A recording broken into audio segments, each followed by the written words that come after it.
name, 8-side official. No negotiation needed, period. You already know WCS is back in the building. 2025, man. Like I always say, you give it the benefit of the doubt.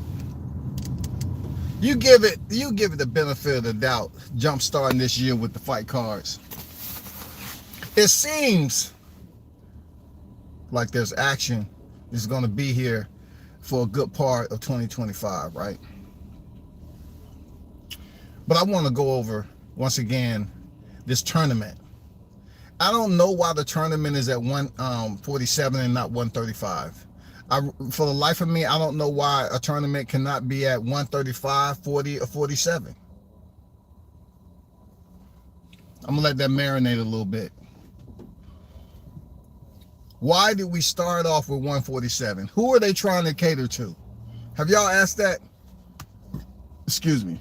Who are they trying to stamp as the next that they can move accordingly? Is it Devin Haney? Teofimo Lopez? Ryan Garcia? Because look, from what I see, Teofimo Lopez and Ryan Garcia in a better position they was before they made the racial insensitive damn outburst and insults. Am I right or wrong? Come on, man. Am I right or wrong? It seems like Ryan Garcia and Teofimo Lopez is in a better position than they was. I'm almost thinking like they was almost put up to do the shit. I don't know. But they're in a better position in boxing. Ryan Garcia coming off suspension. It's already people waiting for him to get back. It's people that's anxious to see him get back in the ring after his suspension. So this is where I'm at with the whole tournament style, all that shit that's going on, right? So let me start from square A, the root of B. Square A, the root of B. C Delta Charlie. I want to try to do a little bit of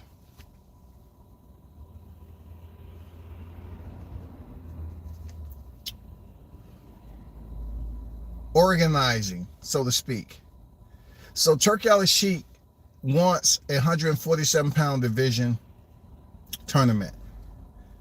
The only champion at this weight division right now, who in my opinion is not benefiting, is Jaron Ennis. Why do I say that? Because let's just go a step down and I'll take another step down to 135. People are complaining about Tank fighting Roach at a lower division, right? But Teofimo Lopez will be in the absolute same squad, moving up if he's to beat Richardson Hitchens and face a champion at 147 pounds in Jaron Ennis. Now, of course, a lot of people are hoping that Jaron Ennis beats Stanthionis and he become unified. That's only gonna heavy the pot, right? You know, that's gonna raise up Jaron Ennis's FICO score from a 530 to maybe a 615. Because he was hurting there for a minute. You couldn't get him pre-approved for any fights worth talking about, right? I mean, it was no credit given. Nope. Sorry, sir, you've been declined. Nope. We can't approve you. Nope. So Turki Al-Sheikh coming here and makes a tournament at 147, and the person that seeks to gain the least, in my opinion, out of the tournament. This is what I mean by the tournament. If Ennis goes in there, he beats Stanthionis. Everybody else that's up there that he's waiting to fight is from 140. Devin Haney, Teofimo Lopez, and Ryan Garcia. All right? So he will have a Teofimo Lopez come up there to 47 for the first time. It's not a bad fight. Shout out to Big Bunsen Boxing in the building. What's good? It's not a bad fight to me, right? But he is coming up from a lower division. Jaron Ennis is a big time, 147 pounder. And once he gets out of that IBF, let's just say he takes the Stantionis WBA belt, he's not going to have to abide by that IBF rehydration clause. So you're talking about a guy who's going to be way bigger than Teofimo Lopez, right? And that's something Teofimo is going to have to deal with. I mean, Ennis may look better than he ever looked if he's able to beat Stantionis and no longer have to abide by the IBF freaking rehydration clause, because he will be unified champion, right? So I'm saying to myself, Teofimo Lopez goes up. He's with Eddie Reynoso and them. He's a part of trying to, redeem his career.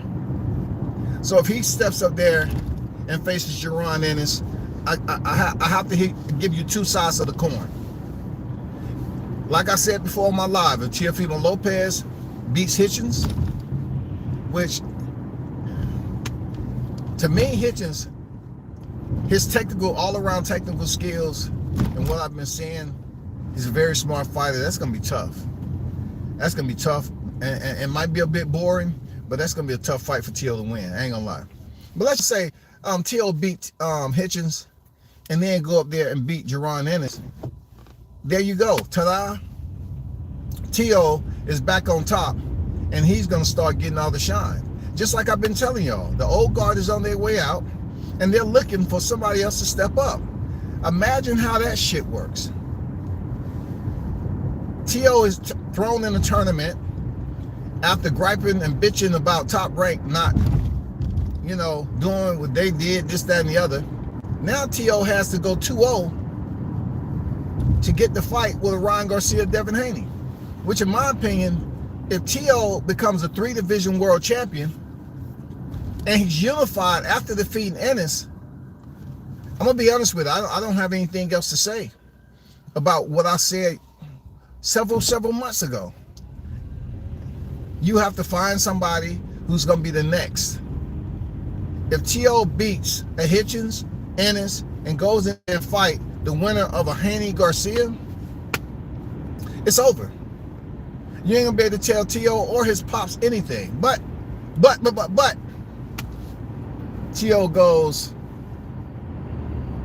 and loses to Hitchens.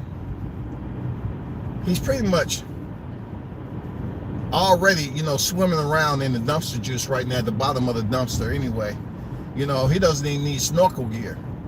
You know what I'm saying? It's only about 2.5 feet deep. He doesn't even need snorkel gear, y'all. He has to beat Hitchens. And he has to beat Jaron Ennis. But if Hitchens wins, Hitchens is going to be able to go on to potentially fight another champion at 140, which is great for him. Moving on to the losers. If Teo loses to Hitchens, I don't know if Jaron's going to get that fight or not. So we have to see if they'll just hold out and say, okay, Ennis, Teo lost to Hitchens, we'll just hold you to when Haney and Garcia finish. So you'll get the winner, Haney Garcia. For me, that's a plus for Ennis's career because he needs every type of B12 injection, every type of freaking bag, freaking IV. His career right now, his resume, I'm serious, yo.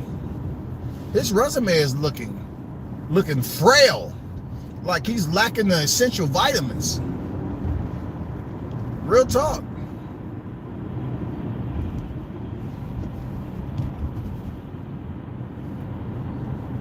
I mean, he looked like he need to see his freaking primary. His resume looked like they need to see his primary care provider. That's all. They need to get him on a. They need to get his resume on a new diet plan. About them calories intake, all that.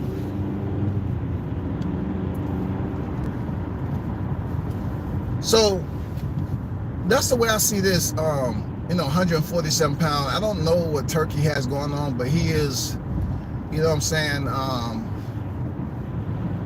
He is somewhat playing in the marbles a bit, if you know what that would mean. Turkey Al-Sheikh is playing in the marbles. You know when you play in a goddamn bowl of marbles and shit, it looks good. You look at the marbles and the way the finish was, and you say, oh man, that's nice. You know what I'm saying? Oh man, how did that finish, how did that color get in there? I mean, Turkey's just doing what Turkey does right now, setting up the calendar for some very nice fights. But I'm unsure as to why we started at 147 pounds. Is it because Crawford left the division and it's been dead ever since? You know what I'm saying? I don't know why. To be honest, I don't know. I don't know why, y'all. It's hard for me to understand. I don't know why he didn't. If Tank is such a big conversation, and a lot of people feel some type of way about that, you know, that tactical vehicle, and be up here dropping bombs on his opponent's chins, aka El Chin Checker. I would have thought he was started at 135 because him and Tank don't really get along. But I guess he don't really have that juice at 135 right now. Tank does hold the WBA title. I don't know, man. I don't know why Turk wouldn't go to a division that has the Schofields, the Dula Masons, Andy Cruz, Keyshawn Davis, Vasily Lomachenko, Berinchek, Shakur Stevenson. It's so much going on at 135. That's where you need the tournament to be at, yo. That's where you need the tournament at. That would be a fire-ass tournament. I can't hold you, man. That tournament right there would be nasty. The fighters would be forced to fight one another. But yet, the only fighting that's going on is out here on the YTC, and the Kleenex boxes being soaked. Motherfuckers crying over the Kleenex boxes and shit. When they grab a tissue, they can't. Because they don't fuck them up. The shit all wet. I'm bullshit. Am I lying, y'all? Is it 135 pounds? The division? Hold up. Let me see if he's coming on the highway. No, he ain't coming on the highway. Isn't 135 pounds the division that should be popping right now? And Turkey Al-Sheikh even give it any of his good graces?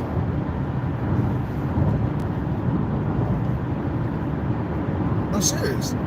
If he was to give it any of his good graces, man, the 135 pound division has so many names out there that the tournament is right for the picking in 2025.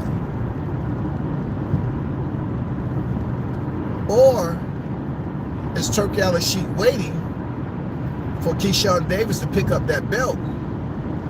Then we have a changing of the guard with Berinchek. I heard, what's his name supposed to be fighting? Marataya supposed to be fighting Vasily Lomachenko. So maybe he's waiting for the end of this year or 26. Hopefully, Turkey Al-Sheikh be listening, for us to have a tournament. And that tournament will entail force Keyshawn Davis and Shakur Stevenson to fight one another. And I know Gervonta Davis in there, but I'm just saying, maybe that's how you get all these champions to fight one another. Real talk. Maybe that's how it is. You get them to fight each other. By tournament style lineup. I think it'll do wonders, man, if Tank has to fight this person. If Shakur has to fight this person, Keyshawn has to fight. And then, you know, if him and Shakur Stevenson end up having to pretty much